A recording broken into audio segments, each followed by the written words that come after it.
Minha Paraíba, vem cá comigo. A hora certa agora são 12 horas e 23 minutos. Depois de 1 ano e 5 meses de silêncio, sem falar absolutamente nada com ninguém, na manhã de hoje, o advogado de defesa e pai de Juan Macário, o único suspeito da morte do motoboy Kelton Marques, eles resolveram falar sobre o caso. Olha só, minha gente, a repórter Glaucia Araújo conversou com os dois. Conversou com um advogado, inclusive brilhante advogado, Genival Veloso, que nessa primeira parte é justamente o que você vai acompanhar, os argumentos dele como jurista, especialista em direito penal, conhecedor a fundo dos processos e das brechas jurídicas. Ele fala o motivo de Juan ter demorado a se apresentar. Ele diz também, revela como vai defendê-lo, qual será a linha da defesa no julgamento, e afirma que nunca viu tanta comoção popular em casos semelhantes ao de Juan. Você confere tudo isso agora, a primeira parte dessa reportagem na Tela da Verdade. Olha aí. 24 horas após o cometimento, já foi decretado uma prisão preventiva com relação contra em desfavor de Juan. Quer dizer, na minha vida profissional, eu não tenho conhecimento num crime de trânsito nem aqui na Paraíba, nem fora dela, em outros estados, eu não tenho conhecimento de uma velocidade para se decretar uma prisão preventiva. Os tribunais têm entendido que, olha, se existe contra si um decreto de prisão e que se a pessoa, aquele que está sofrendo esse percalço, se sente injustiçado, entende que aquele decreto é ilegal, ele não existe uma obrigatoriedade de se apresentar.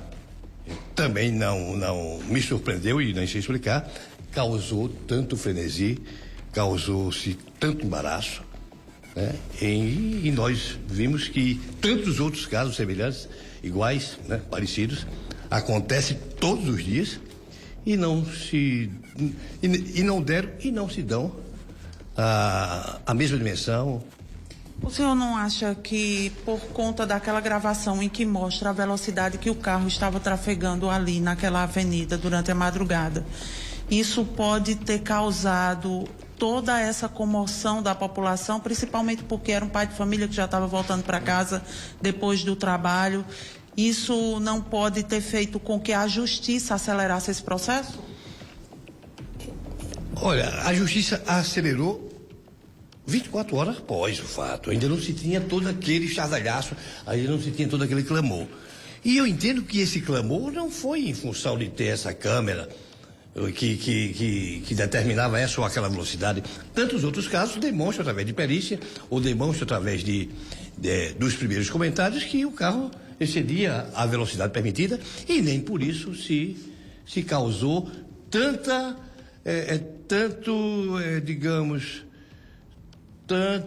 prejuízo, tanto dano processual ao acusado. A imagem mostra quando ele sai, vai embora do carro e ele não prestou nem socorro, nem observou o que tinha acontecido. Olha, é difícil você exigir de uma pessoa, de um jovem, em circunstâncias semelhantes àquela, de tanto pavor, de tanto aperreio, de tanto nervosismo, tomar as cautelas, tomar as medidas que se exigem de um cidadão normal que ali estivesse e não se encontrasse naquela situação desfavorável que ele se encontrou.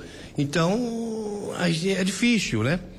Pouquíssimas pessoas, até pelo receio de ser lixado, até pelo receio de ser agredido por populares, as pessoas geralmente, por conta disso e de outros fatores, geralmente procuram se afastar daquele local e toma as providências através do telefone, ligando para a família, como assim foi feito, né? Como foi que o senhor conseguiu proteger Juan durante 10 meses sem que a polícia conseguisse encontrar nenhuma pista dele? Eu não consegui proteger o Juan, e se você me perguntar, você vai até achar que é piada, eu nunca soube onde o Juan esteve. Também não me interessa. Me interessa é cuidar do processo, cuidar da sua segurança procedimental e cuidar das prerrogativas nas quais ele tem direito de se defender. Como é que a defesa se prepara para esse julgamento, que é um júri popular? A defesa já está preparada desde o dia que o fato aconteceu, quando eu fui procurado e fico feliz pela indicação, fico feliz pela confiança que a família tem na nossa banca.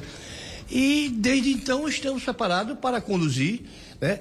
Evidentemente, nós estamos lidando e lutando contra um caso inusitado, com um caso que se diferencia de tantos outros casos, nos quais eu fui também advogado, mas durante a minha modestíssima vida de advogado criminal, nunca me foi dado a oportunidade de assistir tanta crueldade, tanta exposição,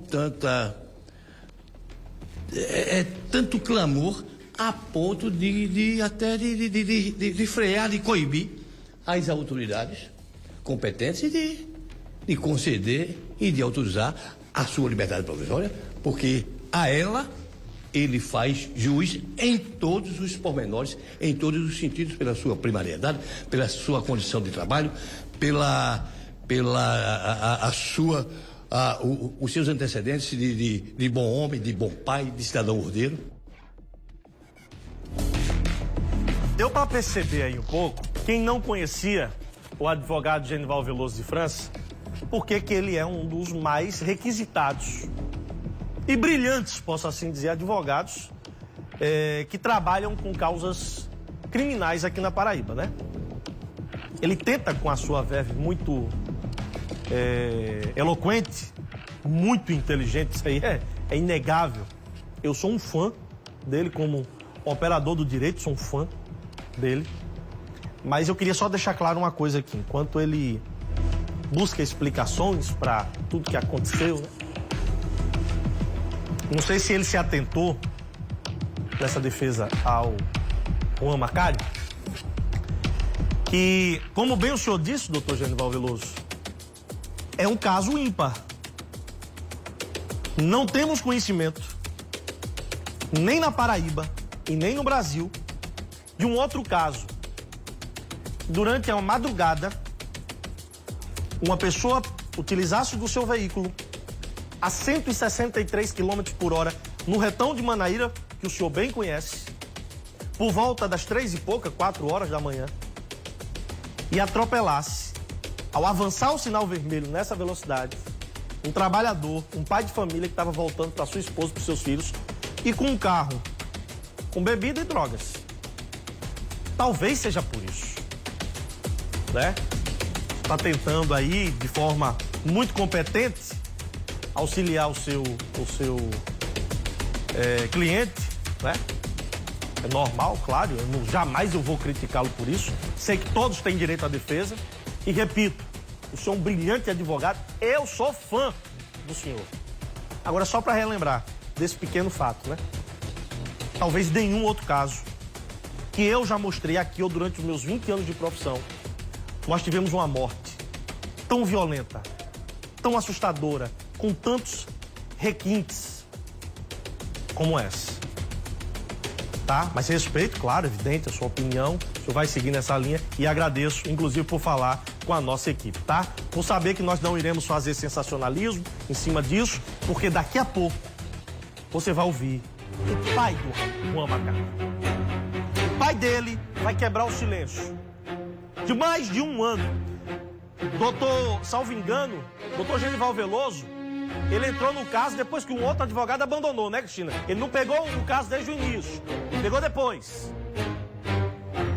E também você vai ouvir a família do Kelton Marques, que já acompanhou o que disse o advogado Juan Macário e vai acompanhar também o que disse o pai dele, que daqui a pouco a gente vai mostrar e eles vão falar com a gente também, tá bom? Vamos mostrar todos os lados aqui. Sempre nós demos o espaço tanto para o doutor Genival, como também para o pai, para a família do Juan Macário. Mas só agora eles resolveram falar e escolheram falar com a nossa equipe. Tá bom?